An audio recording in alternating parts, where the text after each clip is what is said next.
네, 안녕하십니까. 저출생 극복 스타트업 운영하고 있는 디에이블 대표 소지영입니다. 네, 저희 방송은 저출생 극복이라는 그런 주제에 맞춰서 다양한 관점들을 전달하고 있는데요. 특히 과학기술, 그리고 디지털 헬스, 보건 통계와 같은 관점으로 좀 신선하게 내용을 전달하고 있는 방송입니다.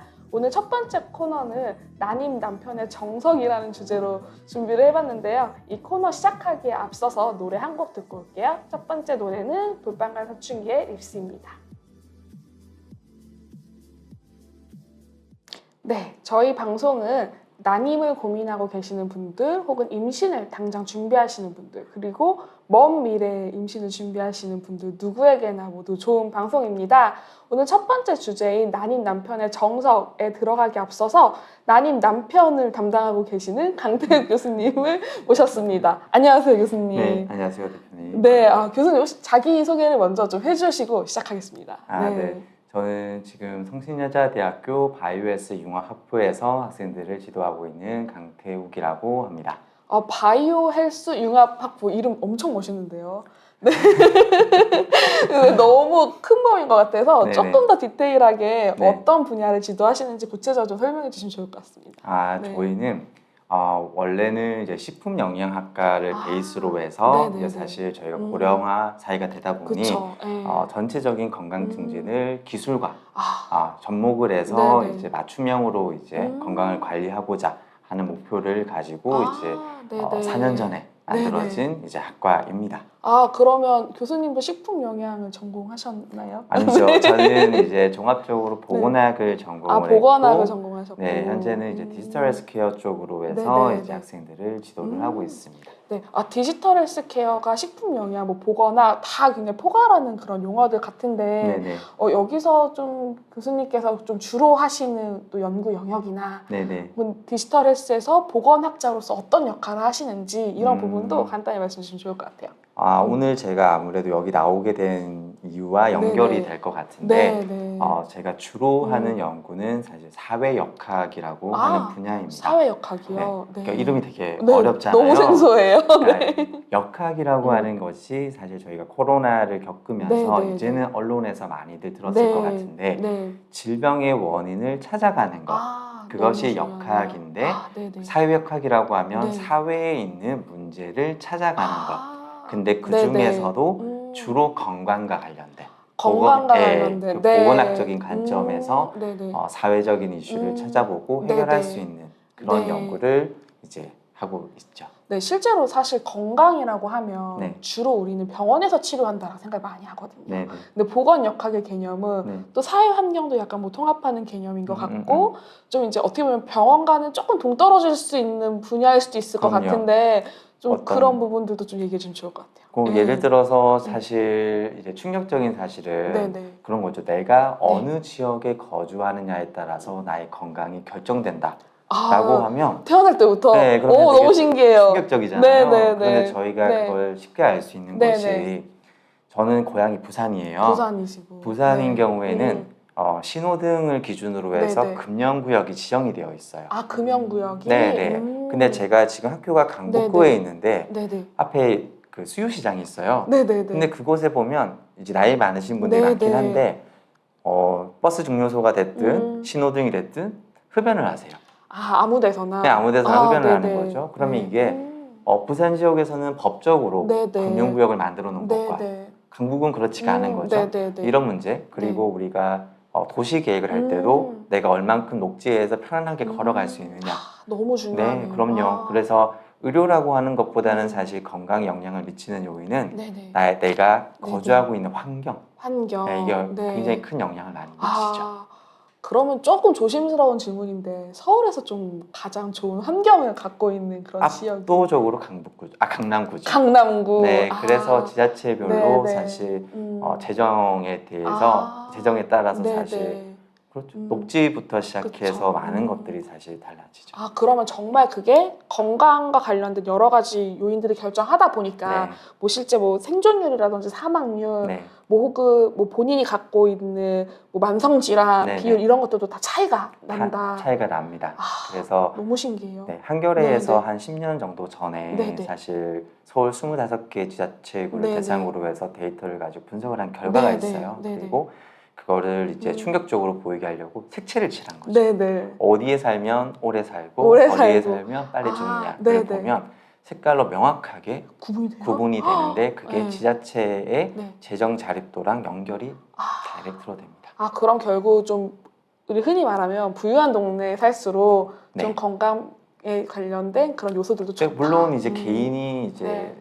재정적인 역량이 있으니까 네네. 뭐 병원을 자주 간다거나 네네. 그런 부분도 사실 있긴 네, 하겠죠. 약간 개인차도 분명히 네네. 존재합니다만 그래도 그만큼 지역이 중요하다라는 그럼요. 얘기를 해주신 것 같아요. 네. 그러면 지금 저희는 난임 남편의 정석이라는 내용으로 만났는데 난임도 사실 이제 100% 이게 의학적인 영역에서만 치료되는 영역은 아니라고 저는 생각을 하거든요. 네네. 교수님은 어떻게 생각하시는지. 그렇죠. 네. 왜냐하면은 네. 저도 이제 의료에서 주로 네. 이야기하는 게 정보의 비대칭성에 대한 네, 이야기를 네. 항상 많이 해요. 네, 네. 근데 저도 사실 보건학 분야에서 공부를 네. 했지만 난임이라고 하는 분야는 사실 제 주 관심사는 아니었어요. 그럴 수 있죠. 그러다 네, 보니 네, 네. 실제로 제가 이제 와이프랑 네. 이제 난임 병원을 네네. 다니면서 다니면서. 많은 것들을 겪으면서 네. 이게 정보가 정말 많이 부족하구나. 이렇게 보거나 정보하시는 분도 저도 잘 몰라요. 정말 잘 네. 모를 정도로 정말 부족하구나. 네, 네. 네. 그런 문제가 있습니다. 네. 사실 어떤 부분이 조금 더 필요하다고 느끼셨는지 좀 처음에 소감이 딱 궁금해요. 병원 갔을 때. 첫 번째는 일단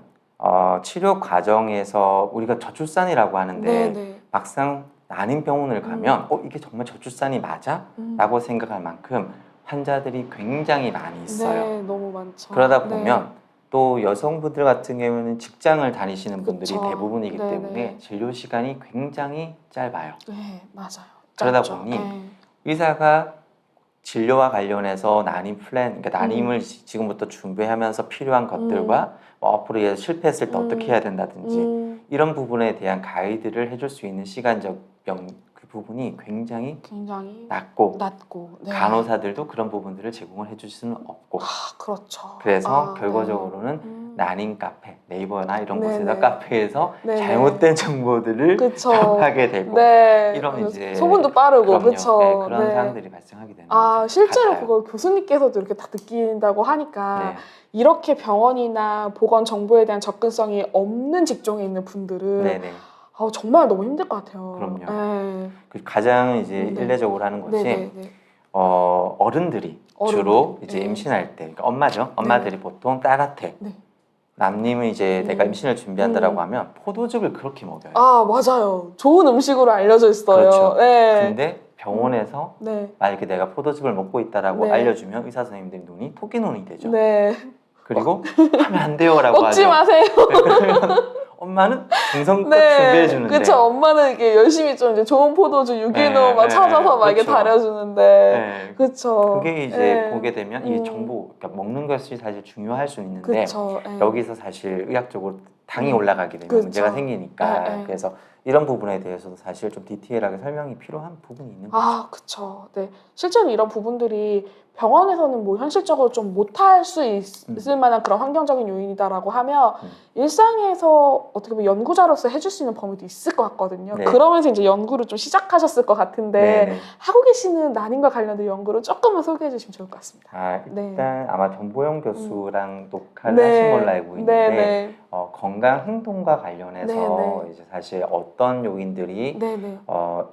사실 난임도 처음에 했을 때 배아가 만들어지는 과정이 네네. 있을 거고 배아가 만들어지고 네, 있죠. 그 다음에 이제 네. 배아가 만들어지고 나서 착상하는 과정이 네, 있을 것이고 착상이 맞죠? 있고, 네. 그리고 유지하는 기간이 네, 있을 거예요. 그쵸. 네. 그러면 각 단계별로 네네. 여성의 몸이 사실 네네. 굉장히 신비로운 거잖아요. 그쵸, 네, 그쵸. 그러다 보니 네. 사실 그 각 단계마다 사실 조심하거나 주의해야 될 사항들 이런 것들이 있을 텐데 그 부분에 대한 연구가 사실 많이 부족하다라고 느껴지고 있는 것이고 그리고 임상적인 부분에서는 사실 소규모로 했을 때는 그런 부분들을 확인하는 것이 좀 어려워요.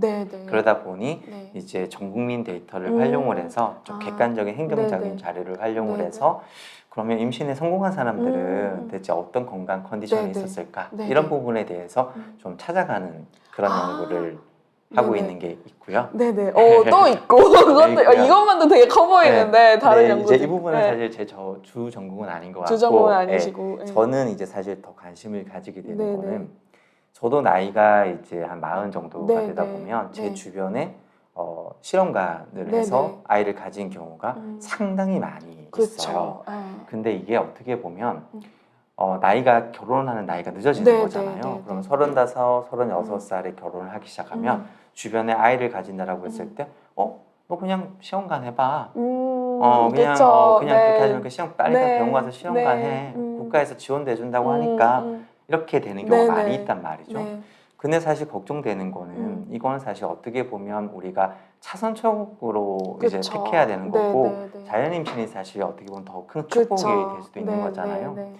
근데 우리가 조금 더 조심해야 되는 게 그러면 난임 시술하는 과정에서 여성은 사실 몸이 인공적으로 만들어지는 거예요. 그럴 수 있죠. 엄청난 호르몬 영향을 받게 주사도 많이 맞아야 되고 그러면 그렇게 우리가 하는 과정이 과연 여성의 몸에 어떤 영향을 미치고 있는가 그리고 인공수정을 택해서 나온 아이가 혹시라도 건강적으로 어떤 문제가 생기면 그걸 선제적으로 우리가 예방을 해줘야 되니까 그럼 혹시 어떤 문제가 발생하고 있는 건 아닐까에 대해서 좀 파악해 볼 필요가 있다라고 생각이 되는 거죠.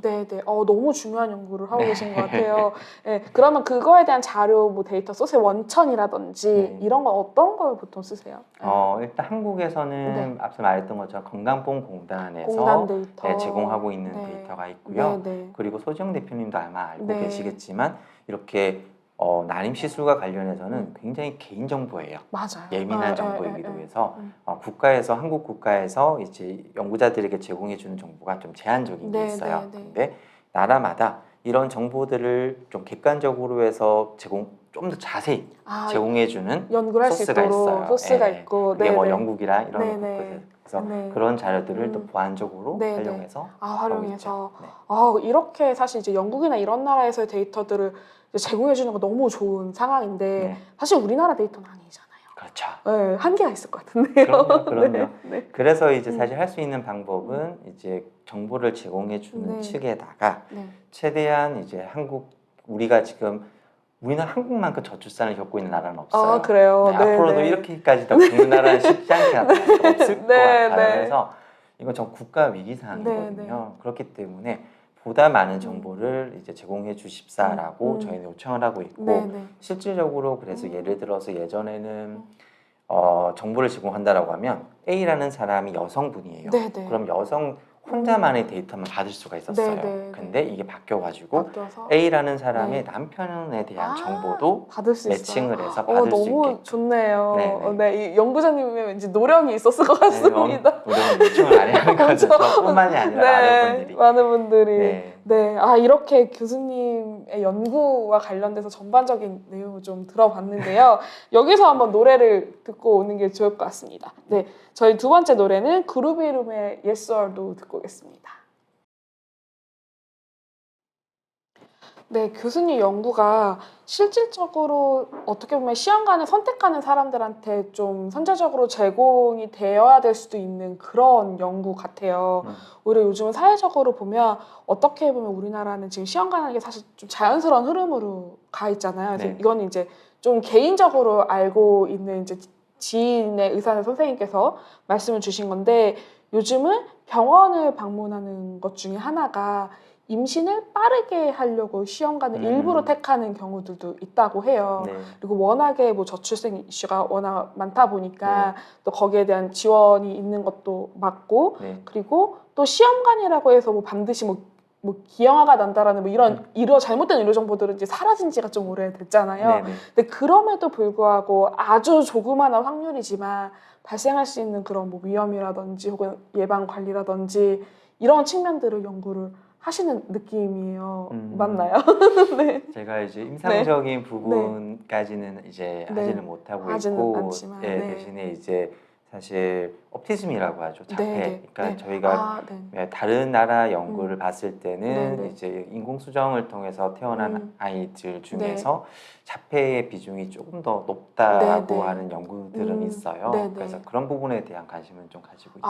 네. 그러니까 실제로 뭐 이제 그런 경우들이 있을 수 있으니 좀 어떻게 좀 미리 좀 준비하고 대응하고 하는 뭐 그런 것에 대해서도 뭐 가이드를 해주는 게 약간 보건학적인 관점에서 필요하다고 생각을 하시는 거죠. 네. 네. 그럼 현재 우리나라 뭐 시험관 시술도 많이 뭐 지원해주고 이제 뭐 난자냉동비도 지원해주고 여러 가지 정책적으로 워낙 변화가 많아서 뭐 여기에 대한 뭐 개인적인 의견을 좀 여쭤봐도 될까요? 개인적인 의견이요? 사실 제가 학교로 가게 된 게 2021년도였는데 21년도 제가 첫 수업을 했을 때 학생들한테 했던 이야기가 한국에서 건강보험 제도에서 가장 잘못하고 있는 것이 난임 지원에 대해서 소득 제한을 뒀다는 거였어요. 그러니까 지금은 이제 난임 시술을 받으러 가면 이제 어느 지역이나 상관없이 이제 의료비 지원이 됩니다. 다 되죠. 근데 사실 이게 어떻게 보면 사실 조금 잘못되어 있다라는 생각도 들어요. 그러니까 의료비를 제공해 주는 게 문제가 되는 것이 아니라 원래부터 그렇게 됐어야 되는데 처음부터 됐었어야 되는데 근데 그 과정을 보게 되면 약간 비판적인 시각을 가지게 되면 서울에 있는 오세훈 시장께서 이 부분에 대해서 저출산을 해결하기 위해서 의료비 지원을 풀었죠. 소득 제한을. 그랬더니 연이어서 다른 경기도에 있는 정치 쪽에서 우리도 풀어야지 하고 푼 거예요. 그러니까 이게 원래부터 관심을 가지고 사실 충분한 지원이 있었어야 되는 부분인데 불필요한 소득 제한을 뒀다라고 저는 판단이 되는 기존에 거죠. 불필요한 소득 제한이 줬고 이제 사실 그때 이제 놓친 뭐 사례들도 있었겠네요. 그럼요. 그때 의료 비용이 생각보다 높아요. 그러면은 사실 임출산을 하기 위해서 여성의 나이라는 것도 어느 정도 한계가 있긴 하거든요. 그러면 사실 그때 물론 이제 이거 난임 시술에 대해서 권장을 하는 것은 아니지만 그래도 이게 장벽을 없애주는 것은 미리 됐었어야 된다라고 생각하는 겁니다. 그래도 그거는 그래도 지금에서는 이제서나 풀리긴 했죠. 풀려서 다행이고. 그리고 이제 저는 그런 생각도 들어요. 이제 나 앞에서 여러 가지 이제 개인 경험 얘기를 해주셨는데 사실 병원 가기 전까지 혹은 병원을 갔다 와서도 이제 막 인터넷을 통해서 정보를 막 찾다 보니까 이런 부분들을 좀 선제적으로 좀 알려줘야 되지 않나. 이건 이제 제 생각입니다만 아마 동의하실 것 같아가지고 여쭤봅니다. 그러니까 선제적으로 정보를 정말 이제 대표님이 아마 그런 내용 만드시는 걸로 알고 있는데 객관화하고 믿을 수 있는 정보 그리고 내가 난임을 이제 극복하기 위해서 시작을 했으면 중간에서 사실 포기하고 싶은 마음이 굉장히 많이 들 거예요. 그러면 포기하지 않고 끝까지 나아갈 수 있게끔 지지할 수 있는 이 전체적인 프로그램이 사실 필요하다고 저는 생각이 됩니다. 너무 좋습니다. 그러면 어쨌든 지금까지는 이제 교수님에 대한 그런 연구 혹은 이제 개인의 생각 이런 부분들 위주로 좀 얘기를 많이 나눠봤습니다. 그러면 여기서 이제 오늘 방송은 종료하는 걸로 하고요. 이 다음 방송에서 교수님의 개인적인 난임 경험 썰들을 또 다른 자아로 또 다른 자아로 들어볼게요. 알겠습니다. 교수님 이렇게 교수님의 생각을 좀 나눠볼 수 있는 그런 방송을 해봤는데요. 오늘 어떠셨어요? 일단 저희 학과 소개도 할 수 있었던 기회가 되는 것 같아서 너무 좋기도 하고요. 난임이라는 주제를 가지고 사실 이렇게 지역사회에서 이야기를 할 수 있는 그런 기반이 있다는 건 참 좋은 것 같습니다. 너무 좋은 거죠. 너무 이렇게 나와줘서 너무 감사합니다. 초대해 주셔서 너무 감사합니다. 감사합니다. 그러면 이제 종료 노래를 듣고 다음에 뵙도록 하겠습니다. 나몰라 패밀리의 사랑이 그렇게 쉬워.